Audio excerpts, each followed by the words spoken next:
어제 전국 23개 지역에서 재보궐선거가 치러졌습니다. 선거 결과를 무겁게 받아들입니다.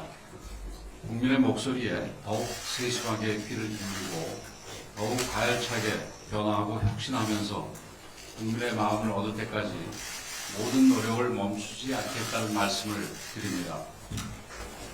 내일 대통령 탄핵심판 선고가 예정되어 있습니다. 국회 탄핵소추 이후 110일, 변론 종결 이후 38일 만입니다. 지금 우리나라는 대통령 직무 복귀를 주장하는 국민들과 이를 반대하는 국민들로 갈라져서 극단적인 대립을 보이고 있습니다. 탄핵심판 결과가 어떻게 나오든 큰 갈등과 혼란이 발생할 수밖에 없는 위태로운 상황입니다. 결국 가장 중요한 것은 헌법재판소의 올바른 판결입니다. 헌재가 국민들께서 납득할 수 있는 공정한 판결을 내려야만 판결 이후의 갈등과 혼란을 최소화할 수 있습니다. 헌법재판관들께서 법리와 원칙, 한 사람 한 사람의 양심에 따라 올바른 판결을 내려주시기를 기대합니다. 그런데 판결을 앞둔 이재명 대표와 민주당의 태도는 정말 충격적입니다.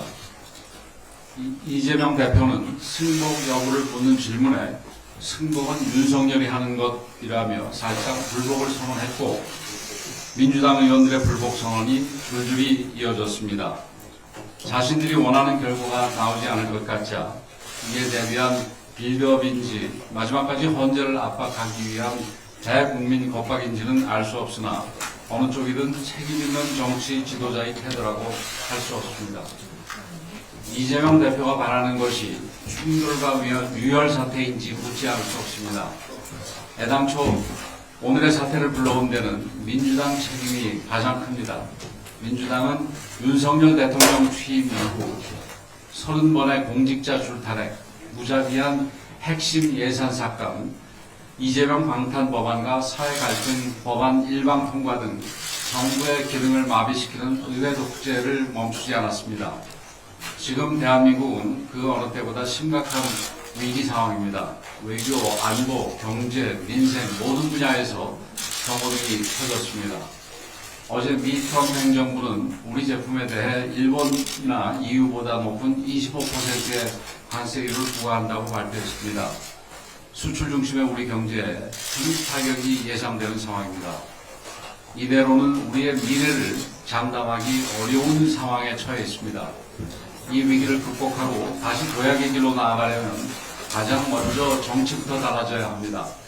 정치가 갈등의 조정자이자 사회 통합의 마중물이 되어야 합니다.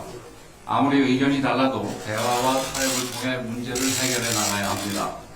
그리고 그 과정은 반드시 법과 제도의 틀 안에서 이루어져야 할 것입니다. 민주당의 대우각성과 승복선언을 강력하게 촉구합니다.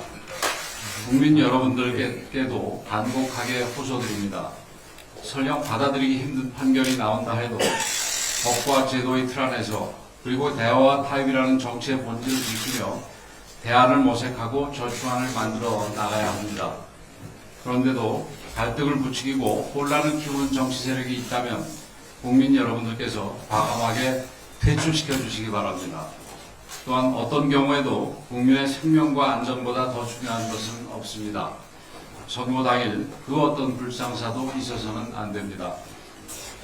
저는 한덕수 국무총리 권한대행 측에 선거 당일 및 이후에 안전관리에 각별히 노력해 줄 것을 요청했습니다. 경찰은 질서 유지와 사고 방지에 최선을 다해 주시기를 부탁드립니다. 저와 국민의힘은 대통령 탄핵심판 판결에 승복할 것이며 탄핵심판 이후를 철저히 준비하고 대비할 것입니다.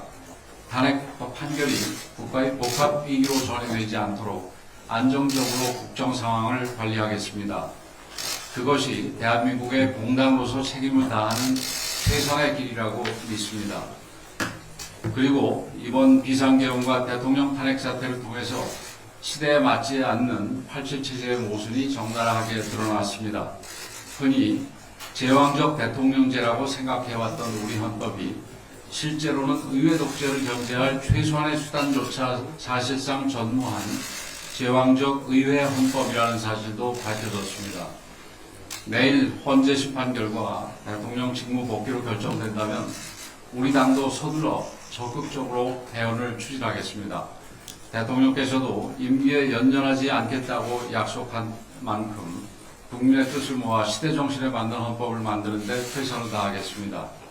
행정부, 입법부, 사법부 어느 것도 특정 개인이나 세력에 장악되지 않고 다양화되고 다원화된 국민 요구를 담아내는 더 큰 헌법을 만들겠습니다. 이제 대한민국은 앞으로 나가야 합니다. 이번 위기를 디딤돌로 대한민국 개혁과 대변혁을 반드시 이뤄내야 합니다. 국민의힘은 대한민국의 자유와 번영을 위해 모든 것을 바칠 것입니다. 감사합니다.